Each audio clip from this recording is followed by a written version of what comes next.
నా పేరు తూతిగా శ్రీనివాస విశ్వనాథ్. నేను జిల్లా గ్రామ పంచాయతీ అధికారి ఏలూరు జిల్లా. ఈరోజు గవర్నమెంట్ జూనియర్ కాలేజ్ ఏలూరులోని పోస్టల్ బ్యాలెట్ విధానం ద్వారా నా ఓటు హక్కును వినియోగించుకున్నాను. నా ఓటు నాకు కాకినాడ సిటీ పరిధిలో ఉంది.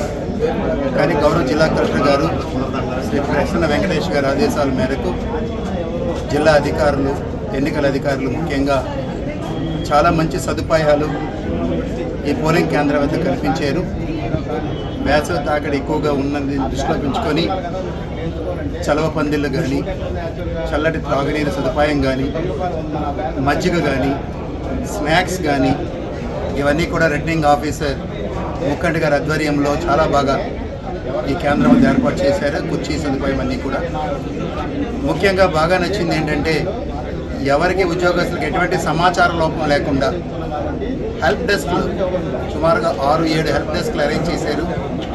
మీడియా ప్రతినిధులకు కూడా హెల్ప్ డెస్క్ అరేంజ్ చేసి ఎప్పటికప్పుడు దూర ప్రాంతాల నుంచి వచ్చినటువంటి ఓటర్స్ కానీ, లేక ఏలూరు నియోజకవర్గంలో ఉన్నటువంటి ఓటర్స్, లేక ఏలూరు ఇతర నియోజకవర్గాలు ఉన్నటువంటి ఓటర్స్ సంబంధించిన సమాచారాన్ని అధికారులు అందించడం చాలా సంతోషం అనిపించింది.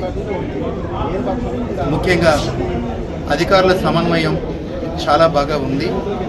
కలెక్టర్ గారి ఆదేశాల మేరకు ఇక్కడ పోస్టల్ బ్యాలెటింగ్ సిస్టమ్ ప్రతి ఉద్యోగస్తులు కూడా చాలా సక్రమంగా వినియోగించుకుంటూ ఉన్నారు. నేను జిల్లాలో స్వీప్ నోడల్ ఆఫీసర్గా కూడా ఉన్నాను కాబట్టి అందరికీ విన్నవించుకునేది ఏంటంటే పోలింగ్ శాతం ఖచ్చితంగా పెరగాలి, ఎథికల్ ఓటింగ్ జరగాలి.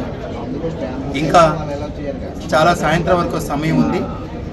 గౌరవ జిల్లా కలెక్టర్ గారు మాట్లాడుతూ మనకి 7వ తారీఖు నాడు, అంటే నిన్న 4వ తారీఖు, ఈరోజు 5వ తారీఖు ఎవరైతే పోస్టల్ బ్యాలెట్ సిస్టమ్ విధి నిర్వహణ వల్ల వినియోగించుకోలేదో వాళ్ళకి మరొక అవకాశం మనకి 7వ తారీఖు నాడు ఇస్తామని చెప్పడం ద్వారా ప్రతి ఒక్క ఉద్యోగస్తులు కూడా పోస్టల్ బ్యాలెటింగ్ సిస్టాన్ని వినియోగించుకొని తమ ఓటు హక్కును ఉపయోగించుకోమని చెప్పి సందర్భంగా నేను కోరుతా ఉన్నాను. జిల్లా యంత్రాంగానికి, అలాగే ఏలూరు జూనియర్ కాలేజ్లో ఉన్నటువంటి ఏలూరు రిటర్నింగ్ ఆఫీసర్ ముక్కంటి గారికి, సిఇఓ గారికి, కమిషనర్ గారికి, వారి సిబ్బంది అందరికీ కూడా నేను ప్రత్యేకమైనటువంటి ధన్యవాదాలు సందర్భంగా తెలుపుకుంటా ఉన్నాను.